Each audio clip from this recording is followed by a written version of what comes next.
wanted to give you 4 specific examples that I'm going to cover at the end about how a product called Silk tripled their sales by doing one thing, how an artist named Jeff Koons went from being a nobody to making a whole bunch of money and having a lot of impact, to how Frank Gehry redefined what it meant to be an architect, and one of my biggest failures as a marketer in the last few years, a record label I started that had a CD called Sauce. But before I can do that, I got to tell you about sliced bread and a guy named Otto Rohwedder. Now, before sliced bread was invented in the 1910s, I wonder what they said, like the greatest invention since the telegraph or something. But this guy named Otto Rohwedder invented sliced bread. And he focused, like most inventors did, on the patent part and the making part. And the thing about the invention of sliced bread is this, that for the first 15 years after sliced bread was available, no one bought it, no one knew about it. It was a complete and total failure. And the reason is that until Wonder came along and figured out how to spread the idea of sliced bread, no one wanted it.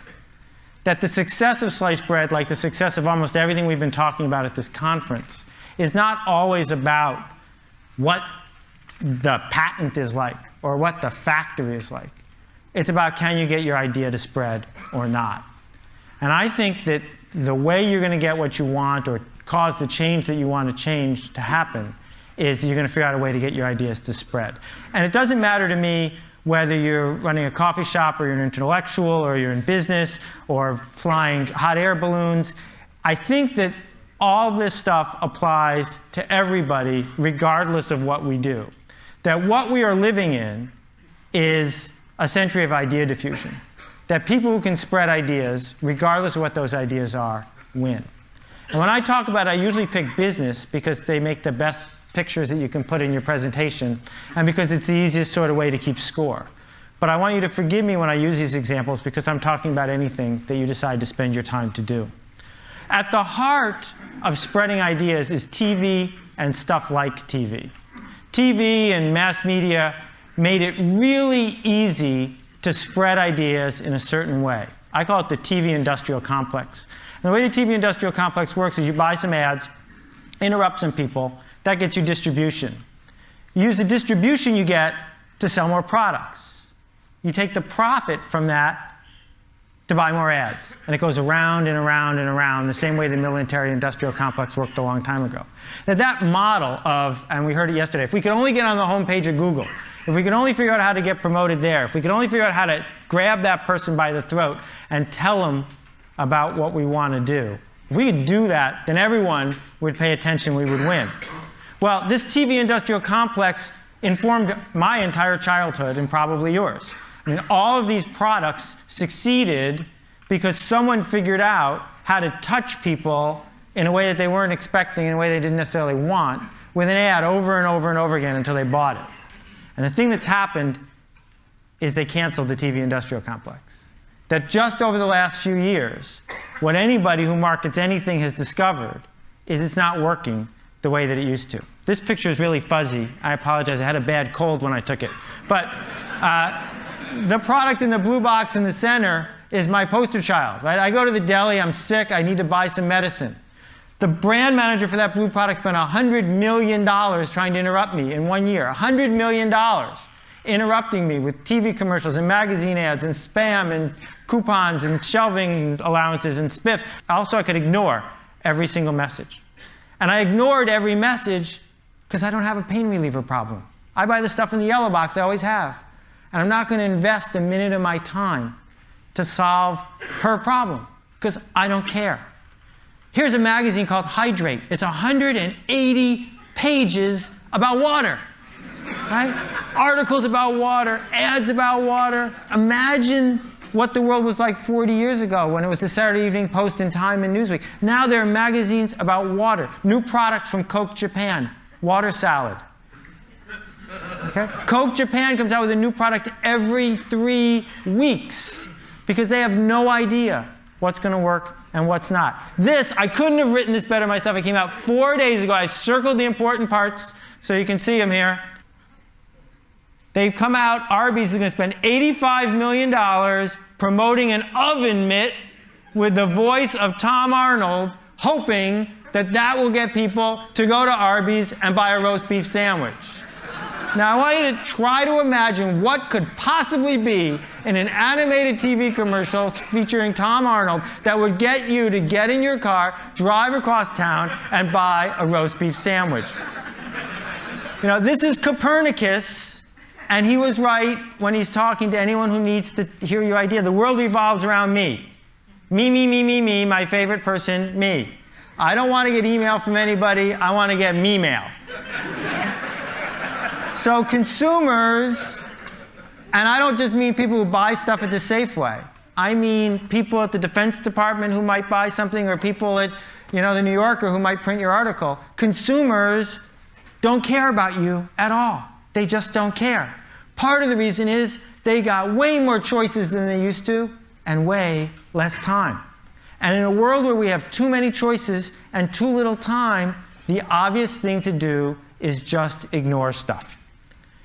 And my parable here is you're driving down the road and you see a cow and you keep driving. Because you've seen cows before. Cows are invisible. Cows are boring.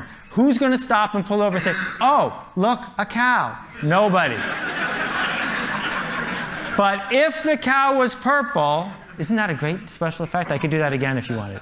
If the cow was purple, you'd notice it for a while. I mean, if all cows are purple, then you get bored with those too. The thing that's going to decide what gets talked about, what gets done, what gets changed, what gets purchased, what gets built is it remarkable? And remarkable is a really cool word because we think it just means neat. But it also means worth making a remark about. And that is the essence of where idea diffusion is going. That two of the hottest cars in the United States is a $55,000 giant car, big enough to hold a Mini in its trunk. People are paying full price for both, and the only thing they have in common is that they don't have anything in common. Every week, the #1 best-selling DVD in America changes. It's never The Godfather, it's never Citizen Kane, it's always some third-rate movie with some second-rate star. But the reason it's #1 is because that's the week it came out. Because it's new, because it's fresh, because people saw it and said, I didn't know that was there, and they noticed it. Two of the big success stories the last 20 years in retail. One sells things that are super expensive in a blue box, and one sells things that are as cheap as they can make them. The only thing they have in common is that they're different. We're now in the fashion business. No matter what we do for a living, we're in the fashion business. And the thing is, people in the fashion business know what it's like to be in the fashion business. They're used to it. The rest of us have to figure out how to think that way, how to understand that it's not about interrupting people with big full-page ads or insisting on meetings with people, but it's a totally different sort of process that determines which ideas spread and which ones don't. This chair, they sold $1 billion worth of Aeron chairs by reinventing what it meant to sell a chair. They turned a chair from something the purchasing department bought to something that was a status symbol about where you sat at work. This guy, Lionel Poulain, the most famous baker in the world, he died 2.5 months ago, and he was a hero of mine and a dear friend. He lived in Paris. Last year he sold $10 million worth of French bread, every loaf baked in a bakery he owned by one baker at a time in a wood-fired oven. And when Lionel started his bakery, the French poo-pooed it. They didn't want to buy his bread. It didn't look like French bread. It wasn't what they expected. It was neat, it was remarkable, and slowly it spread from one person to another person until finally it became the official bread of 3-star restaurants in Paris. Now he's in London and he ships by FedEx all around the world. What marketers used to do is make average products for average people. That's what mass marketing is. Smooth out the edges. Go for the center. That's the big market. They would ignore the geeks and, God forbid, the laggards. It was all about going for the center. But in a world where the TV industrial complex is broken, I don't think that's the strategy we want to use anymore. I think the strategy we want to use is to not market to these people, because they're really good at ignoring you, but market to these people because they care. These are the people who are obsessed with something. And when you talk to them, they'll listen because they like listening. It's about them. And if you're lucky, they'll tell their friends on the rest of the curve, and it'll spread. It'll spread through the entire curve. They have something I call otaku. It's a great Japanese word. It describes the desire of someone who's obsessed to, say, drive across Tokyo to try a new ramen noodle place, because that's what they do. They get obsessed with it. To make a product, to market an idea, to come up with any problem you want to solve that doesn't have a constituency within otaku is almost impossible. Instead, you have to find a group that really desperately cares about what it is you have to say, talk to them, and make it easy for them to tell your friends. There's a hot sauce otaku, but there's no mustard otaku. That's why there's lots and lots and lots of kinds of hot sauces and not so many kinds of mustard. Not because it's hard to make interesting mustard. You can make interesting mustard. But people don't because no one's obsessed with it, and thus no one tells their friends. Krispy Kreme has figured this whole thing out.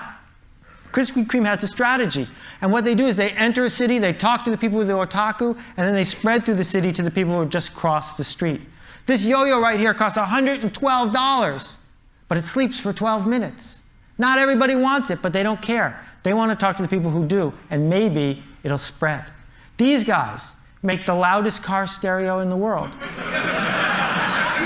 It's as loud as a 747 jet. You can't get in. The car's got bulletproof glass on the windows because they'll blow out the windshield otherwise. But the fact remains that when someone wants to put a couple speakers in their car, if they've got the otaku or they've heard from someone who does, they go ahead and they pick this. It's really simple. You sell to people who are listening, and maybe, just maybe, those people tell their friends. So when Steve Jobs talks to 50,000 people at his keynote, right, who are all tuned in from 130 countries watching his 2-hour commercial, that's the only thing keeping his company in business, is that those 50,000 people care desperately enough to watch a 2-hour commercial and then tell their friends. Pearl Jam, 96 albums released in the last 2 years. Everyone made a profit. How? They only sell them on their website. Those people who buy them on their website have the otaku, and then they tell their friends, and it spreads, and it spreads. This hospital crib costs $10,000, 10 times the standard. But hospitals are buying it faster than any other model. Hard candy nail polish doesn't appeal to everybody, but to the people who love it, they talk about it like crazy. This paint can right here saved the Dutch Boy Paint Company, making them a fortune. Cost 35% more than regular paint, because Dutch Boy made a can that people talk about, because it's remarkable. They didn't just slap a new ad on the product, they changed what it meant to build a paint product. AmIHotOrNot.com. Every day, 250,000 people go to this site, run by 2 volunteers, and I can tell you they're hard graders. And they didn't get this way by advertising a lot. They got this way by being remarkable, sometimes a little too remarkable. And this picture frame has a cord going out the back, and you plug it into the wall. My father has this on his desk, and he sees his grandchildren every day, changing constantly. And every single person who walks into his office hears the whole story of how this thing ended up on his desk. And one person at a time, the idea spreads. These are not diamonds. Not really. They're made from cremains. After you get cremated, you can have yourself made into a gem. Oh, you like my ring? It's my grandmother.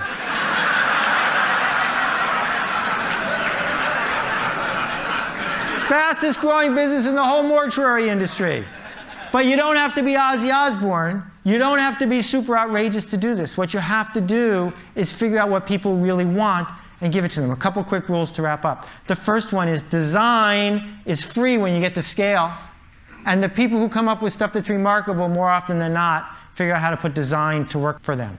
Number 2, the riskiest thing you can do now is be safe. Procter & Gamble knows this. Right? The whole model of being Procter & Gamble was always about average products for average people. That's risky. The safe thing to do now is to be at the fringes, be remarkable. And being very good is one of the worst things you can possibly do. Very good is boring. Very good is average. It doesn't matter whether you're making a record album, or you're an architect, or you have a tract on sociology. If it's very good, it's not going to work, because no one's going to notice it. So, my 3 stories. Silk. Put a product that does not need to be in the refrigerated section next to the milk in the refrigerated section. Sales tripled. Why? Milk, milk, milk, milk, milk, not milk. Right? For the people who were there and looking at that section, it was remarkable. They didn't triple their sales with advertising. They tripled it by doing something remarkable. That is a remarkable piece of art. You don't have to like it, but a 40-foot tall dog made out of bushes in the middle of New York City is remarkable. Frank Gehry didn't just change a museum, he changed an entire city's economy by designing one building that people from all over the world went to see. Now, at countless meetings, at the Portland City Council or who knows where, they say, we need an architect. Can we get Frank Gehry? Right? Because he did something that was at the fringes. And my big failure, I came out with an entire, a record album, and hopefully a whole bunch of record albums in SACD format, this remarkable new format, and I marketed it straight to people with $20,000 stereos. People with $20,000 stereos don't like new music. So what you need to do is figure out who does care. Who is going to raise their hand and say, I want to hear what you're doing next, and sell something to them. The last example I want to give you, this is a map of Soap Lake, Washington. As you can see, if that's nowhere, it's in the middle of it.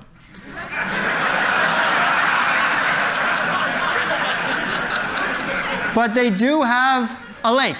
And people used to come from miles around to swim in the lake. They don't anymore.